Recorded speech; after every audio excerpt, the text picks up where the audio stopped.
চলে এসছে। এইটা যেই গুছিয়ে সমস্ত কিছু একটা জায়গার মধ্যে গুছিয়ে রাখলে হাতের কাছেও পাওয়া যাবে, আর জিনিসটা সব কিছু গুছানো করে মার জন্য শাড়ি বানিয়েছি।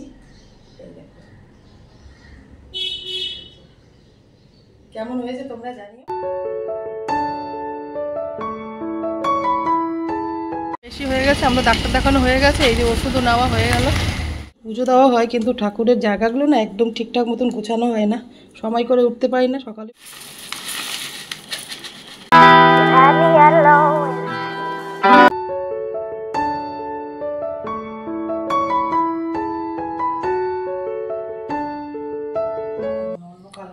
কেন?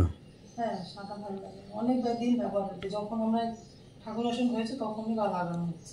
Hello everyone, good evening. তোমরা সবাই কেমন আছো? আশা করি খুব ভালো আছো, সুস্থ আছো। আমরাও ভালো আছি। দেবনাথ ফ্যামিলিকে তোমাদের আরেকবার স্বাগত। আজকে হচ্ছে বুধবার আর ঘড়ি কাটাতে বাজে এখন 5:30। তো এখন থেকেই ব্লগটা শুরু করলাম তোমাদের সাথে নিয়ে, সঙ্গে নিয়ে। আর আজকে ঠাকুর ঘরে অনেকদিন পড়ে আছে, কাজগুলো করাই হচ্ছে না।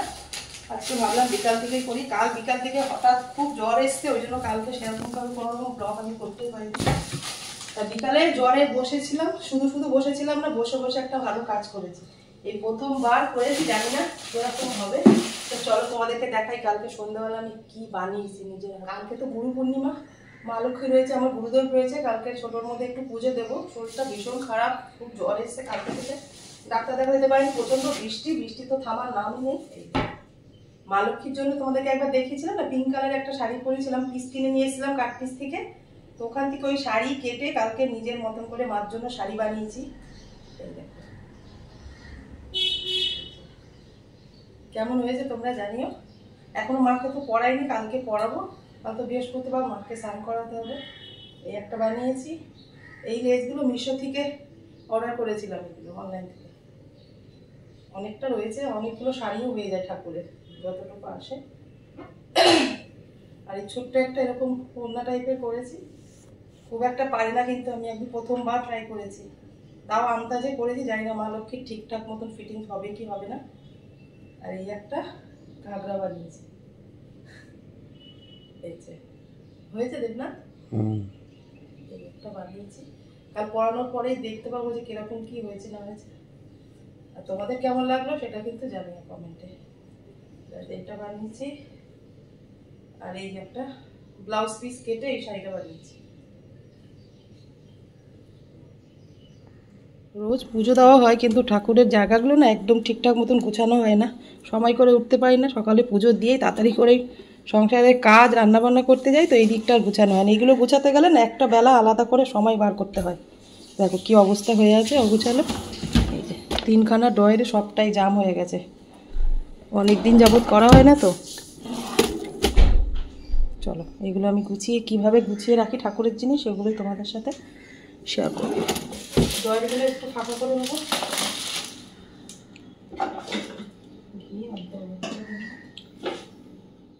3টে ড্রয়ারে যেসব জিনিসপত্রগুলো ছিল ঠাকুরের, সেগুলো সব নিচে নামিয়ে নিয়ে একটা কসবাইটের মধ্যে একটু ডিশ ওয়াশ দিয়ে দিলাম, লিকুইডটা দেওয়ার পর একটু ঘষা দিলেই কিন্তু খুব সুন্দর করে এগুলো পরিষ্কার হয়ে যায়। প্রত্যেক দিন এগুলো ব্যবহার করা হয় তো, ঘি মধু সিঁদুর এগুলো লাগতে এরকমটা স্পট পড়ে যায়, সেটা একটু ঘষলেই কসবাইট দিয়ে খুব সুন্দর করে পরিষ্কার করা যায়। আর আমাদের ঠাকুরের সিংহাসনটা হলুদ আর সাদা দিয়ে করা তো, সবসময় একটু পরিষ্কার করে রাখতে হয়, জানো তো। কদিন যাবত করতে পারিনি বলে একটু ময়লা হয়ে গেছে, আজকে একদম খুব সুন্দর করে পরিষ্কার করে নিলাম। ড্রয়ার 3টেই কিন্তু একদম খুব ভালো করে পরিষ্কার করে নিয়েছি। এখানে আসলে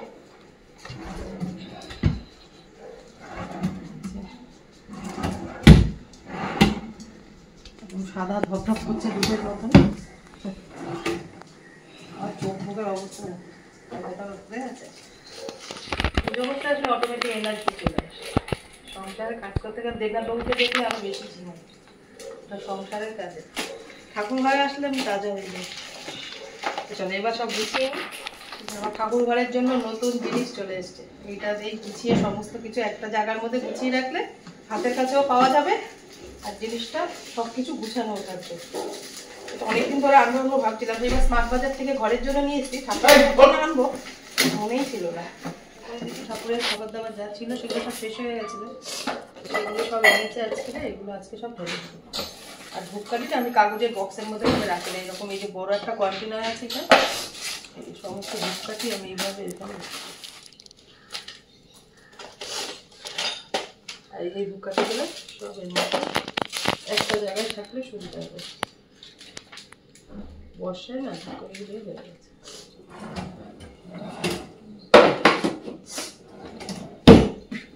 এবার এটার মধ্যে কি কি রাখার জন্য এটা কিনেছি, চলো তোমাদের দেখা। এবার হচ্ছে মেন কাজ, ঠাকুর ঘরে দেখবে এই জিনিসগুলো যদি একদম সুন্দর করে গুছিয়ে রাখা যায় না, পুজো দিতে কিন্তু ভীষণ সুবিধা হয়। আর এইগুলো কিন্তু আমাদের নিত্য দিনের সঙ্গী ঠাকুর ঘরের।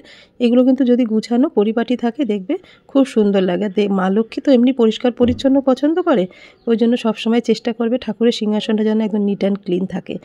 ঠাকুর ঘরের জন্য যে প্রয়োজনীয় জিনিসটা কিনেছি সেটা কিন্তু এখন গোছাতে বসে গেছি। এই একটা জিনিস কিন্তু তোমার হাতের কাছে থাকলে সমস্ত জিনিস যেরকম তুমি পুজো দিতে তোমার অনেকটা কাজ সহজ করে দেবে।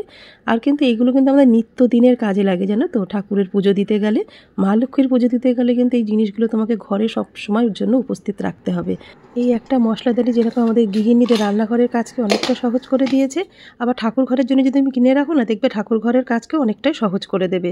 তা দেখো 7খানা কিন্তু ওর মধ্যে ছোট ছোট কৌটো থাকে, তার মধ্যে কিন্তু আমি রাখলাম একটার মধ্যে কিন্তু তোমার হৈত্যকী সুপারি, আর একটার মধ্যে রাখলাম পদ্ম বীজ, তারপর নাভিশঙ্খ, লক্ষ্মীকড়ি, ধান, কর্পূর, চাল, হলুদের গাঁট, মানে সমস্ত কিছু কিন্তু আমি একটার মধ্যেই রয়ে গেলাম। তারপরে 1 টাকার কাঁচা কয়েন, সমস্ত কিছু আমি ওর মধ্যে রেখে দিয়েছি, কারণ লক্ষ্মী পুজো দিতে গেলে কিন্তু এই সামগ্রীগুলোর ভীষণ প্রয়োজন। তারপরে দেখো কৌটোগুলো আমি সব ধুয়ে নিয়েছি, মানে নিত্যদিন পুজো দিতে গেলে ঠাকুরকে যে ভোগগুলো দিতে হয় সেগুলোও কিন্তু আমাকে গুছিয়ে রাখতে হবে। তা চিড়ে, সাদা বাতাসা, লাল বাতাসা, নকুলদানা, আর চিড়ে কিন্তু আমাদের প্রত্যেক বৃহস্পতিবারে জানো লাগে, আমার মা লক্ষ্মীকে দিতে হয় সন্ধেবেলা করে ভোগ। তা দেখো সমস্ত কিছু কিন্তু আমার গুছানো হয়ে গেছে।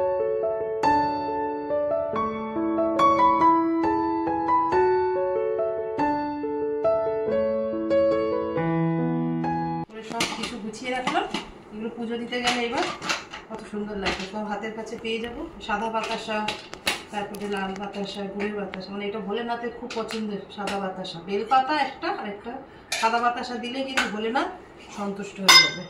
আর সামনেই তো শ্রাবণ মাস, সামনের সোমবার, প্রথম সোমবার শুরু হবে সামনের সোমবার থেকে। আর সমস্ত ধূপকাঠি, মোমবাতি আর হচ্ছে দেশলাই এরকম একটা বড় কন্টেনারের মধ্যে আমি রেখে দিলাম। আর এর মধ্যে মা লক্ষ্মী পুজোতে যা যা লাগবে সব কিছু।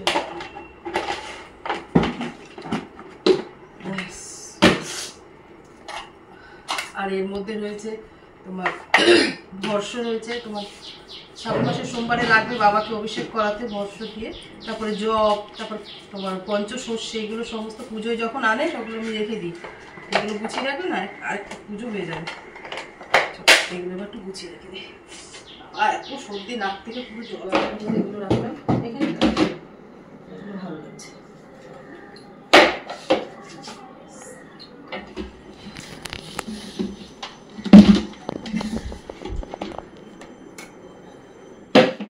সমস্ত কিছু কাজ করার পরে এইটা ঢালবো, একদম মাথা থেকে বেরিয়ে গেছে, জানো তো। তা দেখো লাস্টে এই কৌটোটা পরিষ্কার আছে, এর মধ্যে মুরগি নিয়ে এসে সেই মুরগিগুলো আমি ঢেলে রেখে দিলাম। মুরগি, নারকেল নাড়ু, মানে গুড়ের যে কোনো জিনিস মা লক্ষ্মীর কিন্তু ভীষণ পছন্দ, সেগুলোই গুছিয়ে রাখলাম। কালকে তো গুরু পূর্ণিমা, মাকে সন্ধেবেলা ভোগ দিতে হবে, তা সমস্ত কিছু গুছিয়ে রেখে এবার ফলগুলো আমি গুছিয়ে রেখে দেবো। আর দেবনাথবাবু কিন্তু ঠাকুরের বাসন মাজবে, সেই জন্য সমস্ত গুছিয়ে নিচ্ছে। এগুলো কিন্তু আমার একদম সুন্দর করে সব গুছিয়ে নিয়েছে। ঠাকুরকে প্রত্যেকদিন সকালে যে ভোগে যেগুলো দিই সেগুলো সমস্ত কৌটো করে ভরে রাখলাম। আর কালকে পুজোর জন্য ফল টল যা এনেছে সেগুলো সব এখানেই রাখলাম। এইখানে রেখেছি দেখো, তোমার বটি আছে, টিস্যু, কাশি ঘণ্টা, তারপরে এখানে পাঁচালি রয়েছে, কৃষ্ণর অষ্টতম শতনাম বই। আর এইখানে দেখো নিচের ড্রয়ারটা হাইটটা একটু বেশি বলে এই কৌটোগুলো রাখতে কিন্তু এখানে সুবিধা হয়, মানে ওপরে রাখলে না আটকানো যায় না। তা দেখো দশকর্মার যেসব জিনিসপত্র পুজোয় লাগবে, আলতা, সিঁদুর, সমস্ত কিছু ওইখানে রেখে দিলাম। কেমন লাগলো সব কিছু মিলিয়ে তোমাদের কমেন্ট করে কিন্তু জানিও। চলো পরে কথা হচ্ছে তোমাদের সাথে। নিচে বসে অনেকক্ষণ ঠাকুরের কাজগুলো করছিলাম, তো শরীরটা না ভীষণ খারাপ লাগছে, গা হাত পা যন্ত্রণা করছে, এমনিতেই তো জ্বর, মাথা যন্ত্রণা। তারপর দেবনাথবাবু বললো তুমি বসে একটু রেস্ট করো, আমি সন্ধ্যেটা দিয়ে নিই। তা দেবনাথবাবু সন্ধ্যে দিচ্ছে, আর বাবু কিন্তু বাবা, মা আর নিজের জন্য চাও বসিয়ে দিয়েছে। আমার মতন সুখী কজন আছে বলো তো। সিংহাসন সমস্ত পরিষ্কার করে গুছিয়ে উঠেছি, তারপরে ধুমা জ্বর এসছে জানো, এখন কথাই বলতে পারছি না। এখন ডাক্তারখানা না গেলে আর একদমই পারছি না, ভীষণ গা কাটা দিচ্ছে আর বমি বমি আসছে, প্রচণ্ড জ্বরে এসে গেছে। ওই জন্য দেবনাথবাবু সন্ধ্যে সব কিছু দিল, এখন ঠাকুরের বাসন মাজছে, 8:30টায় ডাক্তারখানায় যাবো, ডাক্তারের নাম লিখিয়ে দিয়েছে। আজকে না ডাক্তার দেখালে আমি আর কিচ্ছু করতেই পারবো না, কালকে ঘরে পুজো আছে। আর যে পাটুলির ওখানে ডাক্তারখানায় এই সবে নাম নিল, 8:30 থেকে দেখবে। BRWS ওখানটায় ডাক্তার দেখাবো, ওখানে আমি সবসময় দেখাই। তো চলো বাড়িতে এসে রান্নাবান্না যদি করি সবটাই তোমাদের সাথে শেয়ার করবো, আগে ডাক্তারটা দেখবো।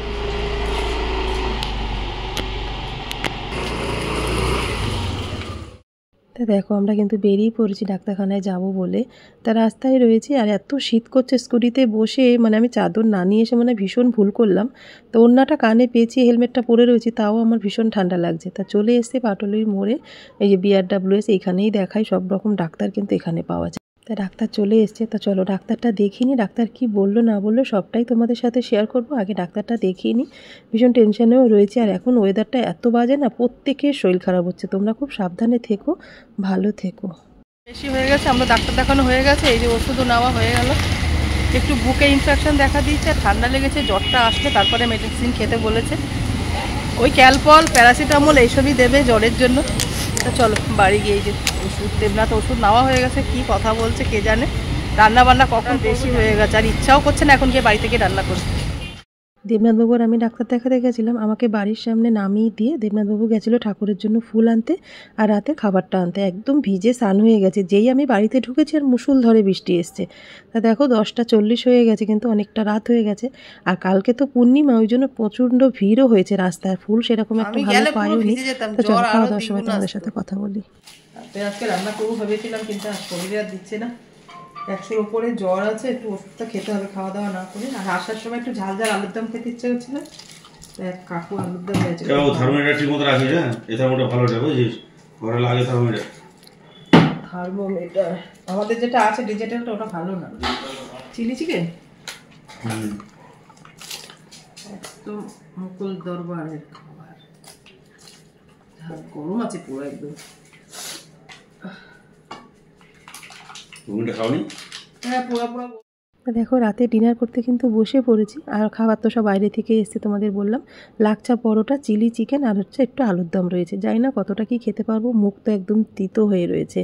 আজকের ব্লগটা এই পর্যন্তই রাখলাম। যদি তোমাদের কিছু ভালো লেগে থাকে লাইক কমেন্ট শেয়ার করো, আমার চ্যানেল নতুন হলে অবশ্যই সাবস্ক্রাইব করো।